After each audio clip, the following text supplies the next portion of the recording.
Pierre Lagrange, thank you very much for joining us on World of Wealth, the podcast and video interview series from Spears Magazine. Thank you, Adrian. Nice to be with you. It's a pleasure to have you with us, and I hope we'll have the chance to talk about much of your career and your broad set of interests, including GLG in the world of finance. But I wondered if we could start by talking about Savile Row, because in 2013, having made your name and your fortune in hedge funds, you turned in quite a different direction and bought the historic Savile Row tailor Huntsman. What made you decide to do that? Well, it was a coincidence, but it was a logical step in what I had been looking at for investment outside of my main business.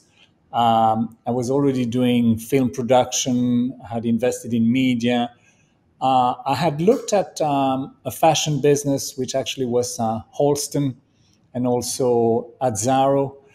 And in both cases, I had been put off by the dynamics of the fashion business, where the creativity of the collection will determine the success, and actually more the amount of money you can plow into marketing will determine the success, as opposed to the intrinsic quality of the product. And by coincidence, I had a boyfriend at the time who was in the tailoring business for women, actually. And I had private equity friends who, at the dinner party, were telling my boyfriend that they own Huntsman. And at the time, after the dinner, he came back and said, your friend owns Huntsman. I said, what's Huntsman?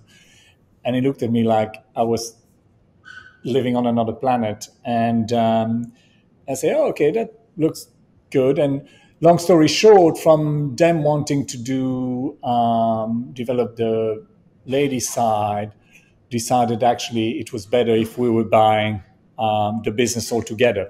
And the reason why I was interested is that appealing to my engineering side, which is that you can do a process and improve a process and create something perfect again and again and again. And so the determinant of success are more the ability to scale the perfection and be able to deliver more of the perfect item.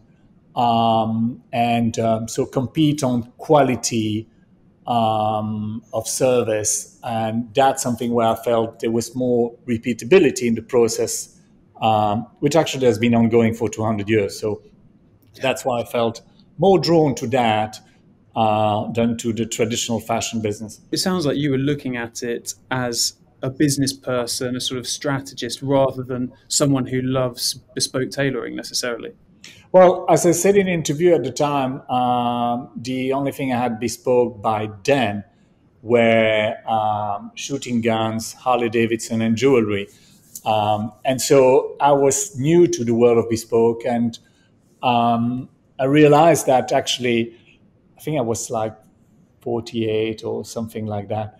I just realized, geez, what have I missed? Because, I'm relatively fit. So therefore, I never really understood I thought bespoke was more like if you couldn't find your right size in ready to wear, luxury, like, some of the luxury brands in ready to wear.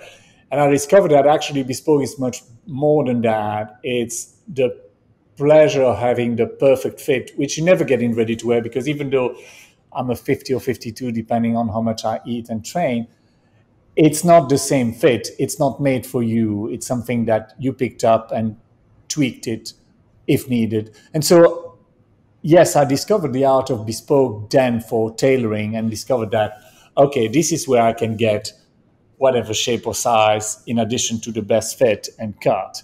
And you choose the cut that you prefer, that flatters you the most. And then discovering that I quite like that green sort of check, or I quite like that blue, but I love to have it. And then you suddenly realize it's like addiction, where you can have always another one, another color, another fabric, and it's never ending, which is super exciting. So I discovered all that buying the business. You're right, I bought it as a business. Fantastic. And what's going on with the business now? I know you have kind of developed a lot of the processes in the business, and when we spoke a few years ago, it sounds like you were doing some interesting things. But how is it developing right now? Well, it's doing really well actually, which is interesting. I had a lunch yesterday in New York with someone who was super surprised that in pandemic people were buying bespoke, and so the reason why it's doing well is because it's appealing to people who want special things made for them, be part of the creative process, and it's a slow moving consumer good. I mean, that's very technical, but so it's the opposite of fast fashion. And bespoke was sustainable before the word sustainable was invented. Think about it. It's made for you. The fabric is only ordered, if not woven, once it's been, purchased. You've got relatively low wastage, and people are going to keep it forever. So the cost per wear, both to the environment and to the buyer, is quite low when you look at it. How long have you had that jacket for, and how many times are you going to wear it? And now for that, you need to be that great quality and great execution. So I think these values have been highlighted by the fragility of a lot of things in a world of pandemic. And the other thing is that we could see that people really enjoy taking care of themselves. It's like going to a spa. That relationship, that conversation, that co-creation. I was always fascinated to see how many serious politicians, industrialists, head of governments, serious people were spending a lot of time looking at cloth bunches and decide on some intricate details. And it's one of the, it's like the watch. It's one of the area where straight men can really let their creativity explode. And so we've got that sort of guided relationship with them in terms of, the advice and the styling advice. But so that's something that makes you feel really special, and that people, and it's kind of nearly no money can buy it. You can't find it anywhere else. So it's how many things are really special and unique in this world. And that was really highlighted during the pandemic. Now, the other reason why we did well is that we got really lucky, foresight or luck, call it. But actually, it was inherited from our hedge fund world. I remember 20 years ago when, we were running quite a lot of money for Middle East investors, and the typical setup was that you go there, you pick up the money, and then you leave for a couple of months, but you're not locally present. And then we had a presence over there. And then when I first bought the business, I kind of looked at it and said, wait a second, most of your business coming from America, Anglophile Americans. If you look at it, there's for one American who goes to London, there are 8 who go to New York from all over America to do their business and their shopping. So this is the most important part of the planet for us. And we don't serve them locally. And so we open what is still to this day the first Savile Row bespoke tailor in New York. And we, walking down between my apartment and the hotel where I was having lunch on Madison, it was very clear that initially I wanted to have the shop that is now Berluti, just down from the Carlisle. And then I realized this is the wrong setup. This doesn't have the privacy. It's a ridiculous amount of money. So we decided actually to not be on the Upper East Side, which you're going to lose the people. New York can be tight on traffic. So people say, do I really want to go up 30 blocks? And so we found a place on 57, which was actually really good because it's a private space. So it's the old apartment of Tony Bennett. And so it's perfectly central location, but cheap rental because you're not a storefront. But actually, all clients prefer that. So between being in the US, which is the biggest market for Savile Row, and being able to travel within the US while because we've got a Brit who's a Savile Row cutter who's in New York based and cuts there. So we've got the whole theater, the cutting, some of the making is also made with Savile Row rules there on Manhattan. So clients could still be served in Dallas and Houston and everywhere by our guys traveling from New York, while they couldn't get that from anybody else. So we've actually had a record year in America for our tailoring business, and we're building on it. Fantastic. And what do your clients now? What do clients of bespoke luxury things like those that Huntsman provides? What do they want now? Do you think it's the same thing they've always wanted? The same thing they've always wanted since the dawn of Savile Row, or do you think there are people in 2021 who want something different? How have tastes evolved if they have? It's interesting because one of the great head cutters before the two guys we've got now was Colin Hammack. And in the 70s, he was quoted in one of these magazines saying that, men look up to their children to see how to dress. And it varies. There's probably a study to be made when it changes, but then you've also got men looking up to their grandfather to see how to dress. And whether it's from the crown or from some of these other, what's it called? The guy with the shave. Look at the haircut from the shaved on the side. From Oh, Peaky Blinders. Peaky Blinders, exactly. That's single-handedly responsible for a change in hairstyle. But also people wearing these kind of hats and these kind of jackets. And so you've got a lot of inspiration around. And what you could see is that we saw that from a young influencer who's got millions of followers who came to us for the first time. He ordered a three-piece suit. I would never have bet that's what he would take, because that's very special. Now he's going to wear it probably one piece with something else, and the jacket with shorts, and the waistband with the waistcoat with jeans or whatever. What people don't know, which actually I was telling my friend at lunch yesterday, is that most of our business has been already pre-pandemic separates, which is a terrible word for jackets and trousers separately. And that's not only because of a Zoom reaction when nobody knows what you're wearing underneath, but it's really more that what matters is that they want to enjoy the cut and the fit, either from a trouser or either from a jacket or either together, but they want to enjoy in the way they live, which is, going to a club, going to a restaurant, going to the office, where you just have separates much more than suits in a modern day. But then you still want to go to Five Heart in a killer suit, or go to the opera, or go to, that cocktail or whatever.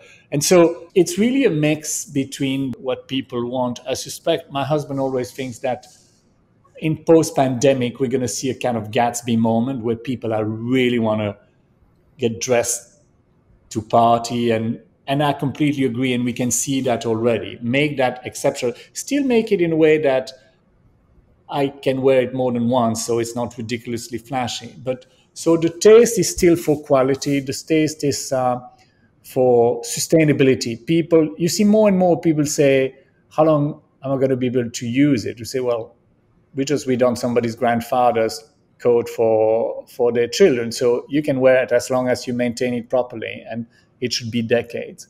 So that's a thing. We also introduced this year a weekend cut, which is it was led by a client who's got a lot of jackets for us, and he loves them, but he also felt that sometimes in a much more relaxed setting, he wants to have something slightly less structured, still with a great fit, but slightly less structured. So we basically have introduced the weekend cut for all clients at the weekend, and that's been quite successful.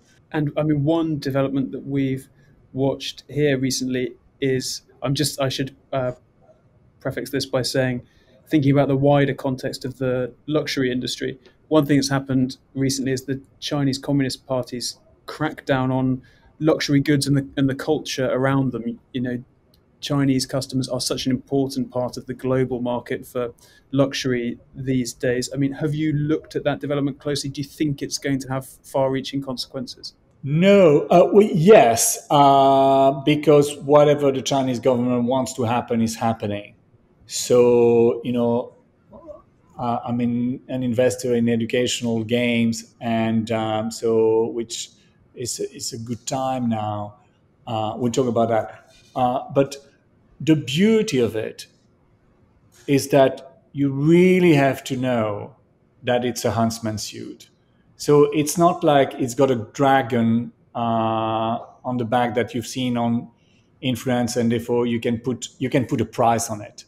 It's like watches. You remember this guy who, after one of these Chinese moves, had removed his watch from his wrist. The only problem is that he had a big white spot of suntan.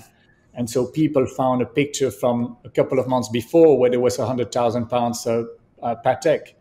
And so while that becomes a problem, it's very unassuming.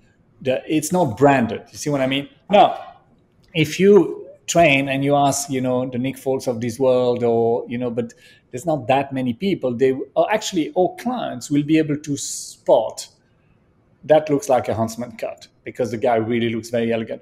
But so it's not conspicuous luxury. So I think, funny enough, it's something that people can really afford because it goes under the radar.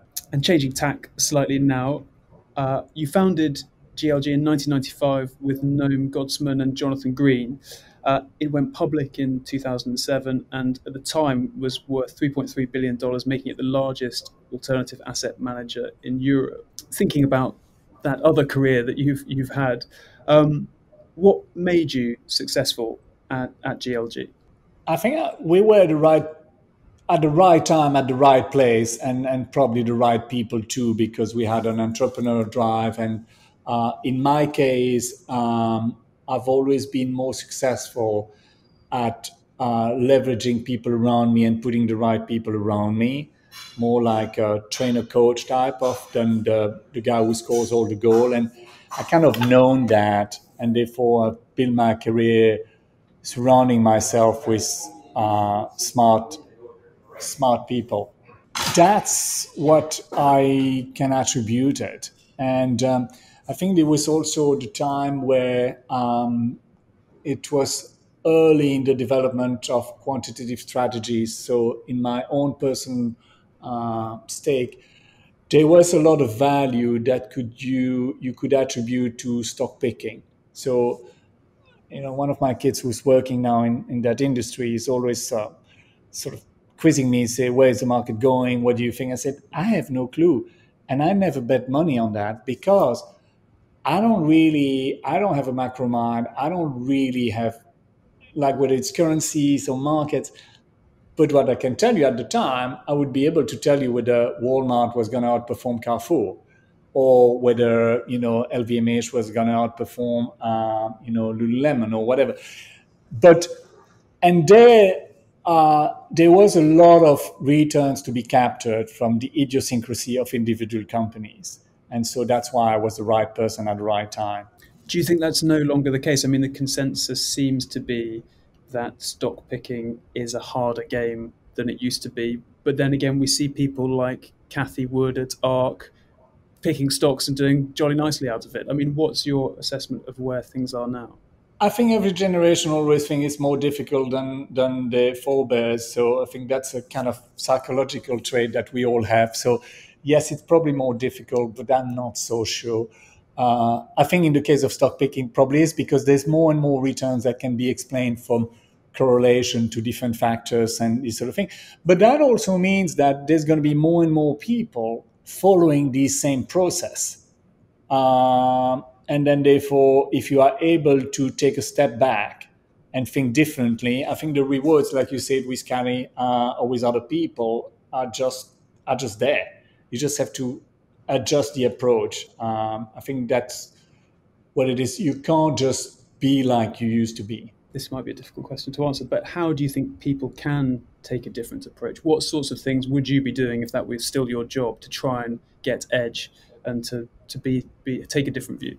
I have no agency to talk about that anymore because I don't do that. So and I'm not a student of the markets closely anymore. So I'll pass on that question. Does part of you, I should say, in 2008, GLG was acquired by Man Group, and you were an advisor to Man GLG until a few years ago, but no longer do that. And so you're no longer so closely involved. But does a part of you wish that you were? Do you miss it? No, I don't miss it. I've had great years, great time, great people to work with. I miss the people. It's as opposed to what a lot of people's perception is. It's really interesting to analyze potential outcome and work with other people. I've always been a curious kid and a curious adult. So, my job was to basically have an interview like this and find the three things that I can invest in or investor gains in that company. And I really enjoyed doing that. That was fun. And so I miss some of the interaction, but I've got a lot of other things that are keeping busy. I must say, I'm quite intrigued. I'm going to start looking at, again, not more from an intellectual point of view. Like, a friend of mine has just joined the board of Bitfi. And I used to be on the board of Galaxy Investment, Galaxy Digital, because I wanted to learn about crypto. I must say I'm fascinated. I'm going to sort of try to keep on top of what's going on by the fight for the current banking system not to be disrupted the way that the retailing industry has been disrupted by Amazon. And,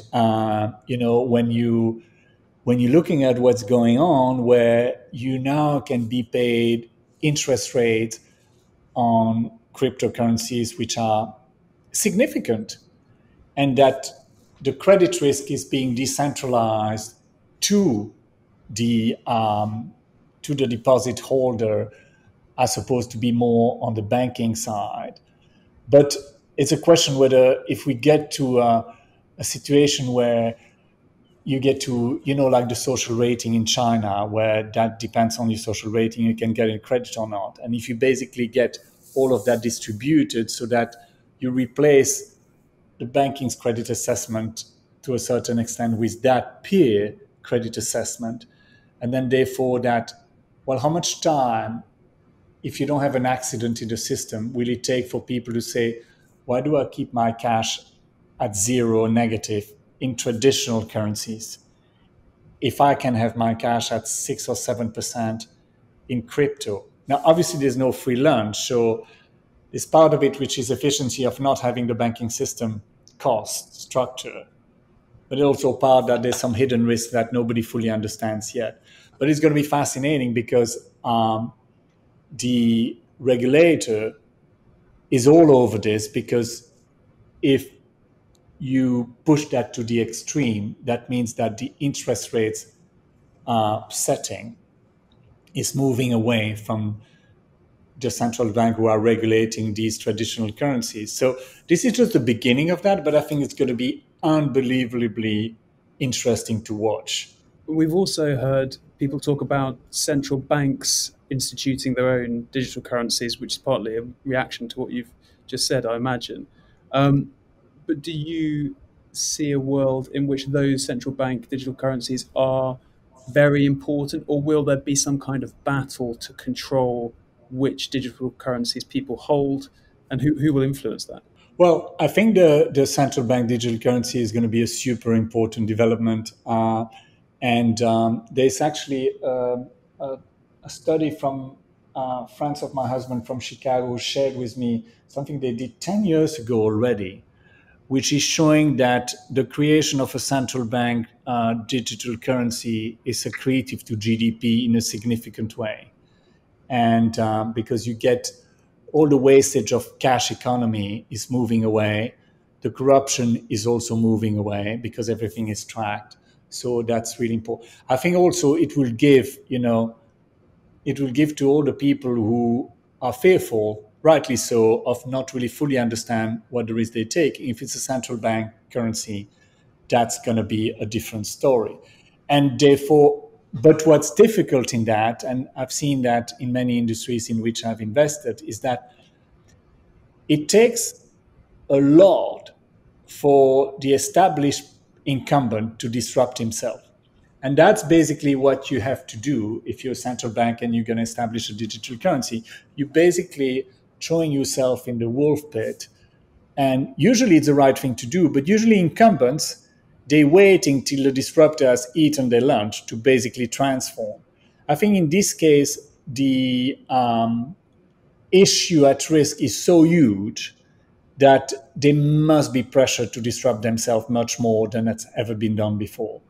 Or regulate, but if you do too much on the regulation, you just create a cookie pressure, how do you call that? This pressure cooking thing that's gonna, the regulator can only slow down the adoption. So that's going to be an amazing space to watch. I mean, one of the theories of its development, I mean, you mentioned retail earlier, is that there could be a platform that emerges that's analogous to Amazon in the retail space, a financial super platform that becomes the platform to rule them all, or at least to be so big that its influence is enormous. I mean, do you think that theory is likely to come to pass, or might it be something else? I think it's going to be something else, because I think, it's interesting that if you're looking at the tech adoption by the early adopters and then the followers, it was everybody against Microsoft. And then it was everybody against Apple in terms of domination of an operating system. And then it was, before Microsoft, it was everybody against IBM. And so there's a desire not to have someone like Blue Brother or whatever, Big Brother or whatever. And so therefore, I think it's going to be difficult. And Facebook screwed it up because Libra was possibly, and at the time that was pre-Facebook was public enemy in the public perception, people trusted it. And so I think Amazon people trust, but there's a couple of issues. I mean, I know I'm in a business where they don't want to sell to Amazon because their clients don't want to have anything to do with Amazon. I mean, I don't have a problem with it. It's a fact of life. But I think, therefore, a centralized version is going to be much more difficult. And I think, the giant like Google or Amazon, yes, there's a massive level of trust. But I think people fear that they've been used, they've been controlled, and this sort of thing. But so there's another one like could be emerging, like, if Robux, which are the Roblox currency, were becoming a digital currency, I think that could take. But I think it's more likely going to be by the people for the people. So it needs to be somebody federating a grassroots, a version of what Libra Facebook was supposed to be, but not with Facebook directing everything, and in a way that has got an edge on the volatility side. So don't really know which way it is, but I'm not sure it's going to be imposed by a big technology platform, because you tell me which one you think of the big technology platform has got the trust of the people. It's changed so much in 5 years. Can I ask a little bit about your own, in as much detail as you would like to give, of course, about your own investment portfolio at the moment? I mean, I know you've invested in film and art over the years, and crypto is obviously an area of interest at least. But could you sort of give us a bird's eye view, or tell us what you're interested in? So I'm looking at a lot of different things, but the two investments we've done this year, which are super interesting, is and one actually comes from there's the wife of one of the tailors that used to work for me at Huntsman. I've observed her; they're really cool, and she's a herbalist, and she was making products for period pain natural remedies. And, over the years, I kept hearing either the girlfriends or the wives of the people around saying, a product that's just amazing. So a couple of months ago, and she's doing a master's now in Oxford, and a couple of months ago, we had a conversation. I said, where do you want to take this? Because I did a little bit of digging, and there's not so many things around for women. It's quite limited. It's kind of painkiller, or you're basically told by your mother or your sort of doctor that buck up. It's part of being a woman. You either have the pain or you don't, but there's not so much you can do. You can do hot this but so therefore I thought this could become an interesting business to develop because many women are suffering. It's actually when you then, as a man, you then start looking at the numbers and say, Jesus, is that how much suffering there is? Is that how many days of work are lost? Is that how many days of, not really feeling that great? And so therefore, we are building that as a business, which is very interesting. We're also quite challenging because the traditional way of raising awareness is through social media advertising. But what you've had with the pandemic is that the cost of acquisition of customer online has shot through the roof. And also for two reasons is that more and more people are online and targeting people online, but also the targeting you can do for Facebook and Google are actually much less accurate. So therefore your cost of bringing a customer in is basically becoming quite uneconomical compared to the value of the goods you're selling. So for a lot of small businesses, it's becoming quite tough. And I think some of the regulation around forcing Amazon to do this and that has actually got a negative impact on that, which is counterintuitive, but that's what's happening. So we are exploring a very interesting alternative way of distribution and marketing, which is quite exciting. So that's one business which is really being an angel from ground zero. And just quickly on that alternative method of marketing and advertising, I assume it's under wraps because it's innovative. But is there anything you can tell us about it? Okay, think about a cross between Tupperware parties and Herbalife. Okay. Yeah. How far can you take that? So that's the idea we're developing right now. Any of the listeners' suggestion, welcome, because we are formulating it as we speak. Because these are the kind of thing that if you know this thing works, and you're going to want to share with other people, and because if another woman is not suffering, this is not taking anything away from you. This is actually you doing well and doing good with somebody else. So it's not like you don't need to take that to win over and be better than other people, which is why sometimes selling products is more complicated, because if you have it, do you want other people to have it? Not always.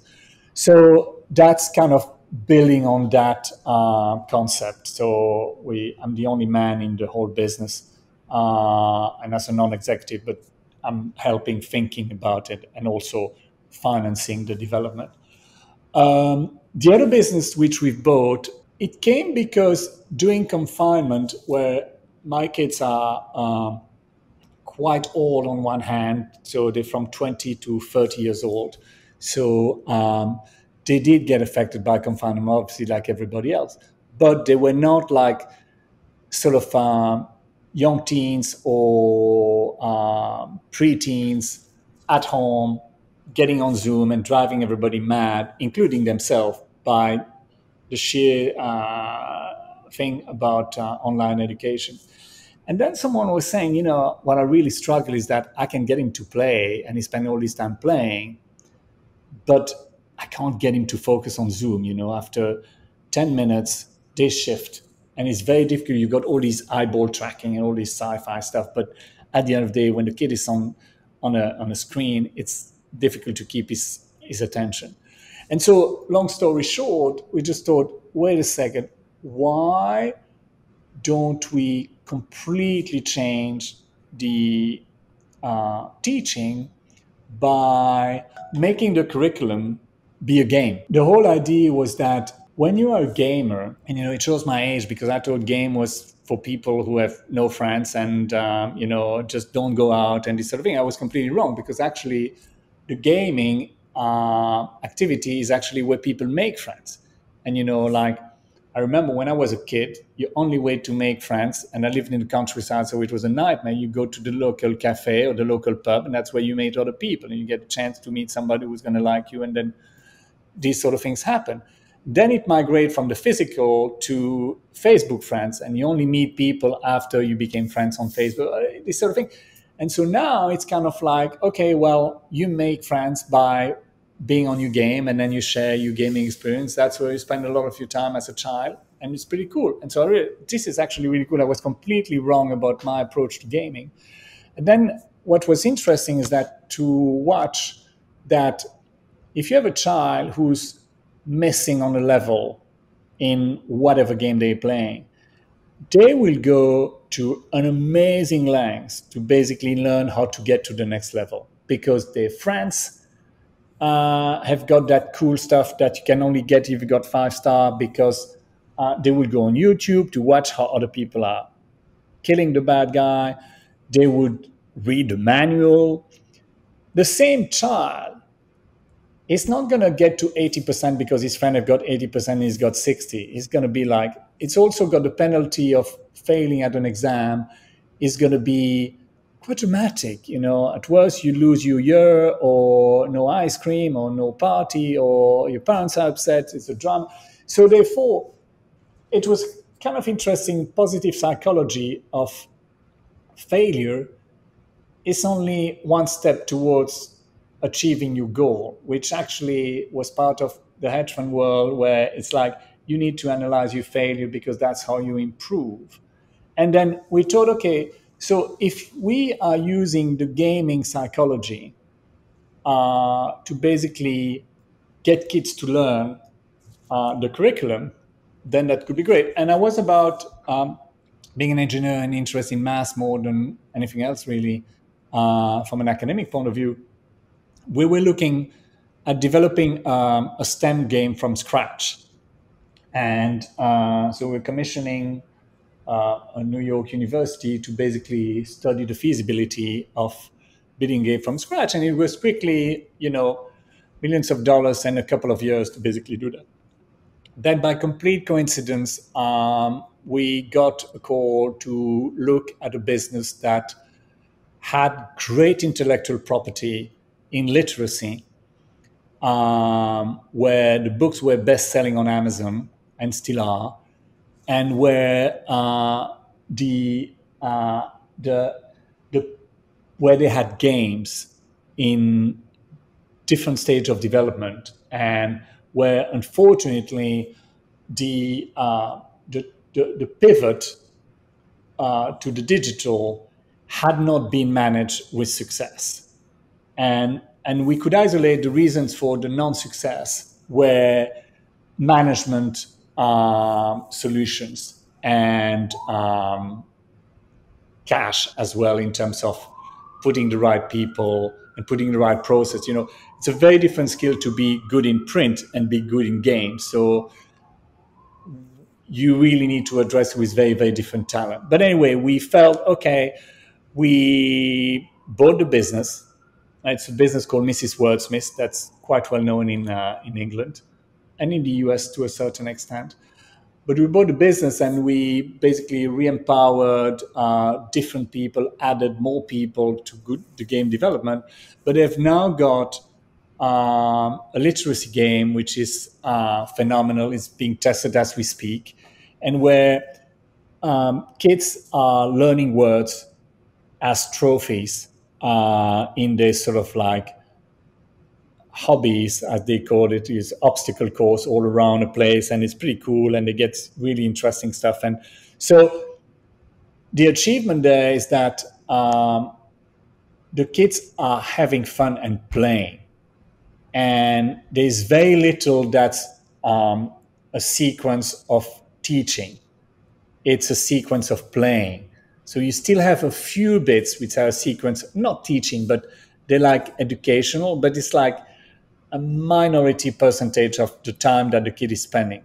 And the plus side is that it's very difficult to do because you have to start from the gaming side, which most people have done the reverse, which they start from the education side, and then they gamify some part of it. But the kid is looking at you as like, this is homework.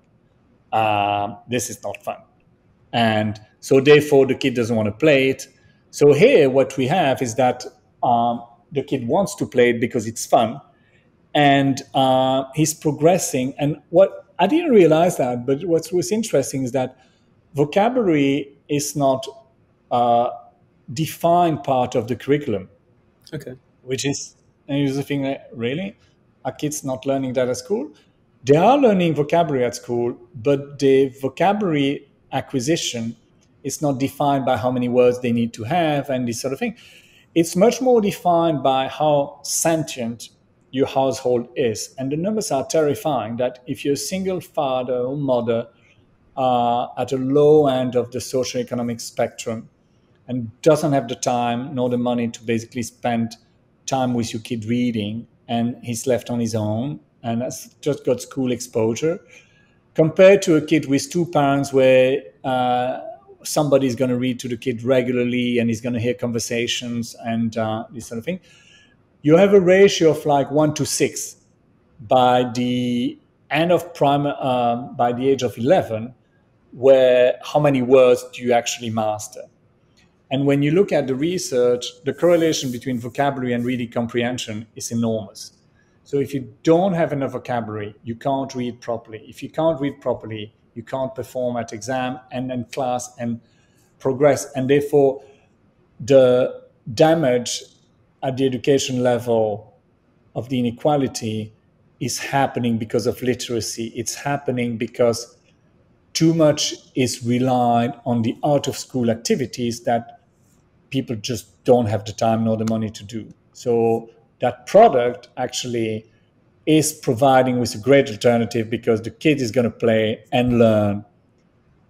It's called invisible learning, but the kid's not a fool. He knows that he's learning. But the great thing is that he's playing for 90% of the time. And so that's fun. So we're just in that, which is a super exciting business to develop. And clearly, you're very involved actively with various ventures and businesses at the moment. But I wonder, at Spears, we're known for our indices and rankings of top wealth managers as well as the other private client advisors. I just wondered if you also have a wealth manager. Do you have someone to look after your wealth where you're a bit more passive? No, I'm much more, it's not that I'm passive, but I've got a couple of people who I trust where I've got investment in their funds, and I've got a couple of other people who are great at sourcing ideas for us to look at. And but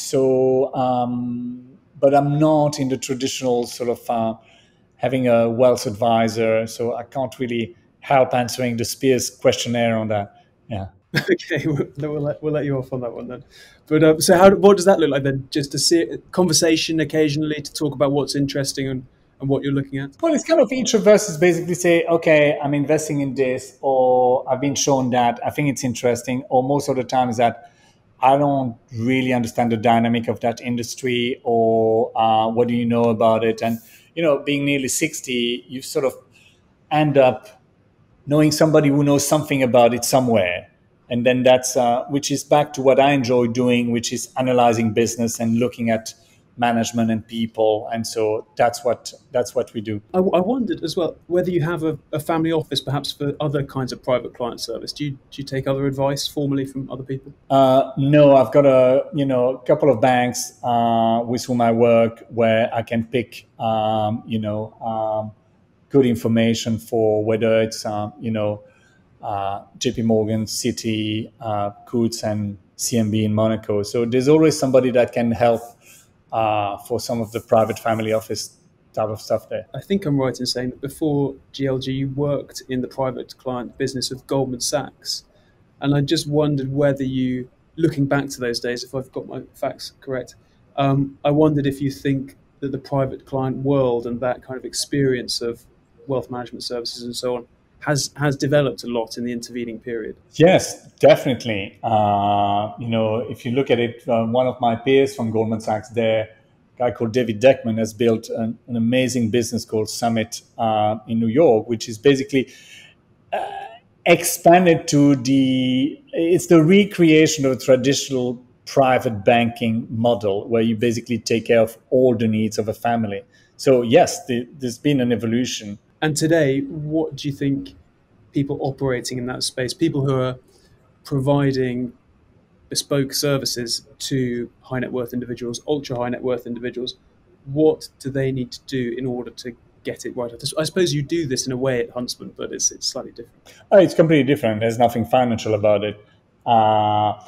It's I'm not the person in a position to tell other people what to do.